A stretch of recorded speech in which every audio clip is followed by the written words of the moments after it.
Galera, beleza? Na aula de hoje a gente vai falar sobre as árvores genealógicas, que a gente chama de heredogramas. Vocês já devem ter visto aqueles desenhos com quadradinho preto, quadradinho branco, bolinha preta, bolinha branca. Existe toda uma forma de interpretar os heredogramas e a gente vai aprender isso na aula de hoje. Mas antes, lembra de se inscrever no canal, isso me ajuda pra caramba, compartilhar o vídeo com quem vocês acham que esse vídeo possa ajudar a estudar para o vestibular. E também de deixar o seu like, colocar as dúvidas e comentários aqui embaixo. Valeu, galera! Vamos lá! Quando a gente trata de heredogramas, a coisa mais importante é a gente entender os padrões de herança. A gente pode ter a autossômica recessiva, a autossômica dominante, a ligada ao X recessiva, a ligada ao X dominante. Essas são as mais comuns da gente se deparar numa prova.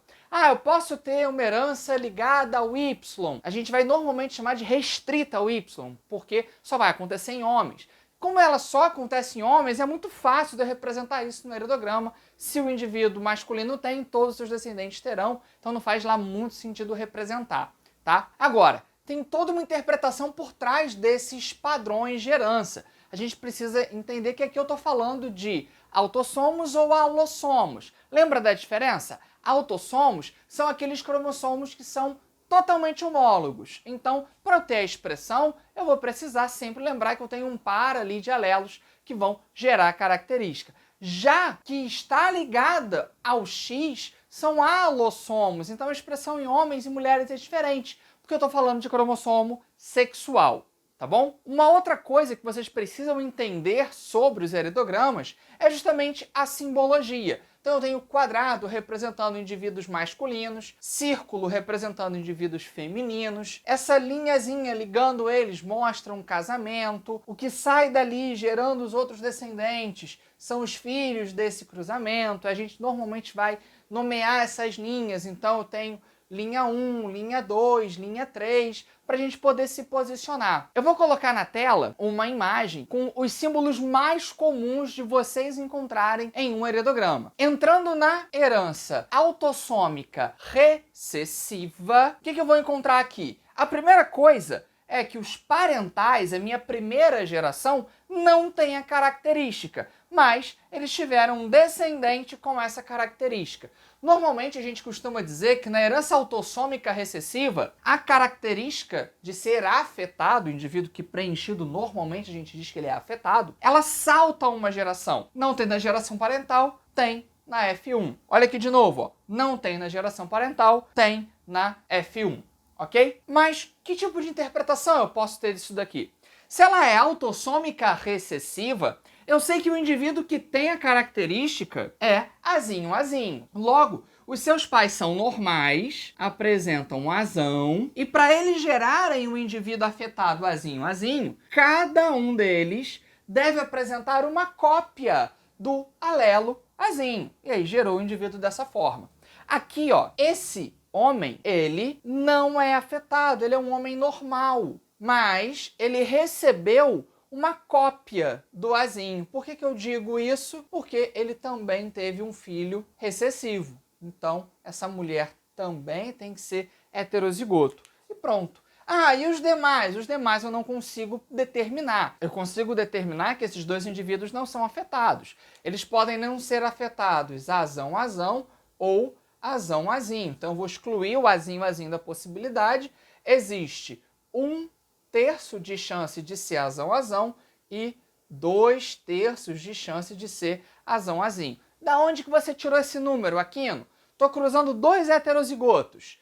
Azão-azinho cruzando com azão-azinho, lembra? Então, ó, pode ser azão-azinho, e aí fica dessa forma. Normal. Esse resultado não aconteceu, eu excluo ele. Eu tenho 3 resultados possíveis. 1/3 azão, 2/3 azão-azinho. Tem questões que pedem esse tipo de interpretação. Fica atento. Quando eu tenho a herança autossômica dominante, eu posso ter 2 situações. A que está representada aqui é que vale a pena a gente discutir, que é quando o indivíduo é heterozigoto. Ah, como é que você sabe disso? Porque se eu sou homozigoto para a característica em questão, eu vou passar para os meus descendentes sempre um alelo dominante. Então os meus descendentes todos teriam a minha característica. Não é o caso. eu tenho o indivíduo normal, o normal aqui é recessivo, e o indivíduo afetado, que é dominante. Ah, nesse caso, como é que eu vou saber? Olha só, uma forma da gente conseguir prestar bem atenção e entender que é uma herança autossômica dominante aqui é o cruzamento de indivíduo afetado com o indivíduo normal, gerando indivíduos tanto normal quanto afetados. Ah, e se a característica for recessiva, pode acontecer? Pode acontecer também. Porém, eu vou ter uma menor frequência. Aqui eu tive 50% da prole sendo afetado. E percebam, feminino, masculino. Então, não tem qualquer tipo de relação com o fato de ser homem ou o fato de ser mulher. Esse indivíduo é afetado, esse indivíduo é afetado. Como eles são filhos de um indivíduo normal, eles têm que ser heterozigoto. Poderia ser uma quantidade maior até, tá? Normalmente a gente vai ver nessa proporção aqui. E de novo, ó, 50% da prole afetada. Por que isso? Porque isso aqui está respeitando o que a gente já viu antes, que é o cruzamento teste. Isso aqui é um heredograma de um cruzamento teste. Então, normalmente, a gente vai encontrar no cruzamento teste 50% afetados, 50% não afetados, quando no cruzamento eu tiver um indivíduo heterozigoto e um homozigoto recessivo. E aí, nesse caso, eu tenho a característica sendo uma característica autossômica dominante. Quando eu falo de característica ligada ao X, aí vai ser um pouquinho diferente. Por quê? Porque o fato de estar no cromossomo X muda para homens e para mulheres. Homens têm apenas uma cópia do X, lembra disso. No caso das mulheres, tem 2 cópias. Então, se é recessiva, os homens só precisam ter aquele alelo único para ele ter a característica. Já no caso das mulheres, não. Elas vão precisar de 2 cópias para terem a característica em questão. Então, vamos pensar, por exemplo, em daltonismo. Daltonismo é a incapacidade de reconhecer determinado espectro de cor, tá? Então vai ter dificuldade de enxergar o vermelho, o verde ou o azul, ok? É muito mais comum em homens do que em mulheres. Por quê? Porque os homens só precisam ter uma cópia do alelo para daltonismo, mesmo sendo recessivo. Ele vai ter XY e a mulher XX. A primeira diferença aqui: o homem doará Y para todos os seus filhos homens. Como o daltonismo é recessivo, eu vou colocar X Dzinho para o indivíduo daltônico, XDzão para o indivíduo normal. Então, ela é normal. O que ela vai doar para os seus filhos homens? Ela só tem XDzão para doar. Se ela só tem XDzão, eles são normais. Já as filhas, elas vão receber uma cópia do Dzão e uma cópia do Dzinho. Essa mulher a gente vai chamar de normal. Já essas filhas dela, que tem XDzão, XDzinho, elas não são daltônicas, mas elas vão ser chamadas de normal portadoras, porque elas portam, elas apresentam o alelo para a doença. Isso significa que elas têm 50% de chance de transmitir esse alelo para os seus filhos homens e para as filhas mulheres, sendo que nos homens, se eles receberem, eles vão expressar a característica. Então aqui de novo, ó, XY, como o homem é normal, Dzão. Ele transmitiu Y para o filho. A mulher transmitiu o X com o Dzinho, o filho é daltônico. O que a gente vê aqui? Também aquela ideia de saltar uma geração. Porém, diferentemente do que a gente encontrou na autossômica recessiva, eu tenho aqui homens e mulheres afetados. Nesse caso, eu só tenho homens afetados. Ah, mas se está no X pode afetar uma mulher? Pode.